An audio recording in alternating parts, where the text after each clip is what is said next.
చేగుంట మండలం కర్ణంపల్లి శ్రీ రేణుకాదేవి ఎల్లమ్మ ఆలయం 26వ వార్షికోత్సవ ఉత్సవాలు ఘనంగా అంగరంగ వైభవంగా నిర్వహించారు. ఆలయ వార్షికోత్సవ ఉత్సవాల్లో భాగంగా అమ్మవారి కళ్యాణం ఘనంగా నిర్వహించారు. ఈ ఉత్సవాలకు దుబ్బాక ఎమ్మెల్యే కొత్త Prabhakar Reddy, SC ST commission chairman బక్కి వెంకటయ్య, ఎమ్మెల్సీ అంజిరెడ్డి, బీఆర్ఎస్ రాష్ట్ర నాయకులు సతీష్ రెడ్డిలు హాజరై ప్రత్యేక పూజలు నిర్వహించి మొక్కులు చెల్లించుకున్నారు. ఉత్సవాలకు హాజరైన ఎమ్మెల్యే కొత్త ప్రభాకర్ రెడ్డికి స్థానిక సర్పంచ్ దుర్గా రాములు గౌడ్, ఆలయ కమిటీ చైర్మన్ రాములు గౌడ్, ఉప సర్పంచ్ శివ ఆధ్వర్యంలో ఆలయ అర్చకులు పూర్ణ కుంభంతో ఘన స్వాగతం పలికారు. ఆలయ కమిటీ సభ్యులు వారిని శాల్వాతో ఘనంగా సన్మానించారు. అనంతరం ఆలయ పూజారి తీర్థ ప్రసాదాలు అందజేశారు. ఈ సందర్భంగా ఎమ్మెల్యే కొత్త ప్రభాకర్ రెడ్డి మాట్లాడుతూ అమ్మవారి కృపా కటాక్షలతో ఈ ప్రాంత ప్రజలంతా కూడా సుఖ సంతోషాలతో ఉండాలని అమ్మవారిని కోరుకున్నట్లు తెలిపారు.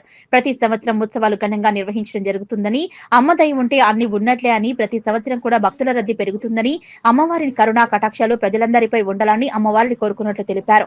ఈ కార్యక్రమంలో MLC Anji Reddy, SC ST commission chairman బక్కి వెంకటయ్య, బీఆర్ఎస్ రాష్ట్ర నాయకులు సతీష్ రెడ్డి, సర్పంచ్ దుర్గా రాములు గౌడ్, మాజీ జెడ్పీటీసీ మోదం శ్రీనివాస్, బీఆర్ఎస్ మండల అధ్యక్షులు నారాయణ రెడ్డి, డిష్ రాజు, అలీ, వివిధ గ్రామాల సర్పంచ్లు, మాజీ ఎంపీటీసీలు, మాజీ సర్పంచ్లు తదితరులు పాల్గొన్నారు.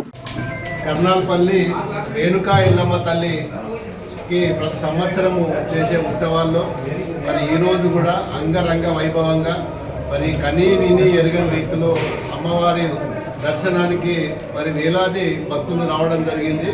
మరి ఈ ప్రాంతం అంతా కూడా సస్యశ్యామలంగా ఉండాలని చెప్పి ఆయుర ఆరోగ్యాలతో, సుఖ సంతోషాలతో, అష్ట ఐశ్వర్యాలతో మరి అమ్మవారి దయ అందరి మీద ఉండాలని చెప్పి భగవంతుని కోరుకుంటూ మరి అదేవిధంగా వచ్చిన భక్తులందరికీ కూడా మరి పేరు పేరున మరి ఎల్లమ్మ తల్లి తరఫున అందరికీ కూడా ధన్యవాదాలు.